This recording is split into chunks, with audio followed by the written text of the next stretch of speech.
Pagising ko nga mga mare, wala na si Mister sa tabi ko. Diyos ko, akala ko kung nasaan na. Kinabahan ako bigla dahil akala ko nasa ibang bahay na. Kaya agad-agad talaga ako lumabas ng kwarto dahil at pagkalabas ko nga, eto nga yung nakita ko, yung aso ko. Diyos ko, nag-aantay sa akin. At alam nyo ba mga mare kung nasaan si Mister? Eto, naglilinis pala siya dahil kasi day off niya pala ngayon. Napakaswerte at napakaganda naman talaga ng gising ko dahil kasi wala na akong gagawin. Diyos ko. Kaya eto, naghanap na lang ako ng pagkain at meron pa palang burger at spaghetti dito. At dahil nagugutom na nga ako dahil kasi anong oras na yan, 2:00 na ng tanghali. Kaya ayan, for the lafang muna tayo habang nanonood kay Mister na naglilinis. Sinabihan nga ako ni Mister na wala daw akong ibang gagawin ngayong araw na to kundi magpahinga lang. O diba, ganyan kasi talaga siya dahil pag day off niya, talagang ginagawa niya akong Disney princess. Sana all Disney princess na may lawet.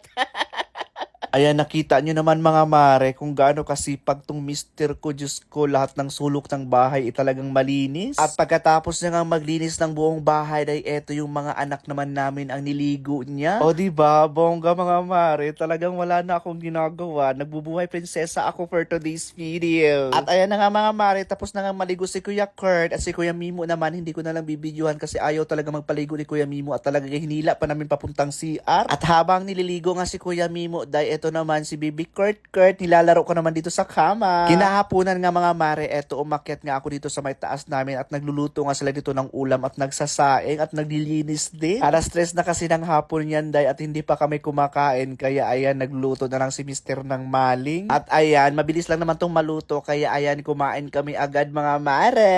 Nag-uusap-usap nga din kami dyan na magsisimba kami para naman kahit papano mabawas-bawasan yung mga kasalanan natin day. Pero hinatin muna namin yung mga labahan namin dito dahil kasi wala na kaming masuot at kailangan na namin talagang magpalaba. Dito lang yan sa may Save 5. Ayan, dyan talaga ako laging nagpapalaundry dahil. Pagkawin nga namin, naligo lang ako tapos nagbihis tapos ayan, aalis na nga kami kasi magsisimba nga kami for today's video. Palaspas daw kasi ngayon sabi ni Mister kaya ayan, pupunta tayo ng simbahan. Bali, magkukommute lang pala kami mga mare gawa ng sobrang daming tao ngayon sa simbahan at alam kong walang maparkingan doon. At grabe mga mare, sobrang tagal ko nang hindi nakasakay ng jeep. Kaya excited talaga akong sumakay dyan dahil kasi namiss kong sumakay sa mga ganito.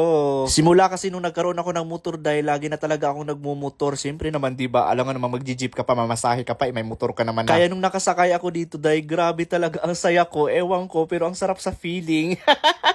Nakakamiss lang kasi yung mga time na sasakay ka ng jeep, tapos sa jeep may makikita kang pogi, may makakatabi kang pogi. Ay, sana all! Hindi lalandi for today's video. Maya-maya nga mga mare, nandito na kami sa St. Peter. Ito lang kasi talaga yung pinakamalapit na simbahan sa amin. At nagulat nga ako dahil kasi grabe talaga ang tao. Diyos ko, nakakaloka. Tingnan nyo naman yan, day. Diba? Ang dami nagsisimba, ang daming tao. Pero pag uwi, ganun pa din yung ugali. Nagchichismisan pa rin. Chares lang! At dahil palaspas nga ngayon mga mare, syempre bibili tayo ng ganito. Alam nyo ba kung anong tawag namin sa probinsya na to? Lukay. Tama yata mga mare, lukay. Pero nakalimutan ko na. Ewan ko kung tama. Correct me if I'm wrong na lang.